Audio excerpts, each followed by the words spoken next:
தான் இப்ப 32 வழக்குலையும் பெயில் கொடுக்குறாரு. அதுவும் போனில் கூப்பிட்டு எல்லாம் நான் பெயில் கொடுத்துட்டேன், எல்லாம் ரிலீஸ் பண்ணுங்க அவர் அப்படின்னு சொல்றாரு. அப்ப உத்தரவு சங்கர் அவர்கள் ஒவ்வொரு தடையும் கைது செய்யப்படும் போது இதுக்கு திமுக தான் காரணம், இது திமுக தான் சதி பண்ணிருக்கு அப்படின்னு சொல்லி திமுகவை குற்றம் சாட்டி திமுக தானடா அரசு நடத்துது, அரசு திமுக கட்சியை சேர்ந்த கவர்மெண்ட் நடக்குது. அப்ப அந்த கவர்மெண்ட் மேல தானே சொல்ல முடியும். அது நம்ம பெருசா எடுத்துக்க வேண்டிய அவசியம் இல்லை. இப்போ கவர்மெண்ட் திமுக திராவிட முன்னேற்ற கழகத்துடைய அரசு, அந்த அரசு நடக்கிறதுனால அரச குற்றச்சாட்டு வைக்கிறாங்க.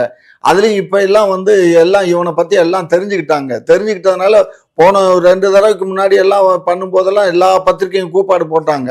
இப்ப யாருமே அதை பத்தி பேசுறது இல்ல. சீமானெல்லாம் எவ்வளவு கொதிச்சாரு ஞாபகம் இருக்குது அவங்களுக்கு. இப்ப எல்லாம் ஒன்னும் இல்லையே. இதே சீமானு அந்த ஆளுக்காக ஆதரவா பேசின போது இந்த ஆளு விடுதலை ஆகி அங்க போன உடனே சீமானு இவரும் சேர்ந்து பிரஸ் மீட் கொடுத்தாங்க.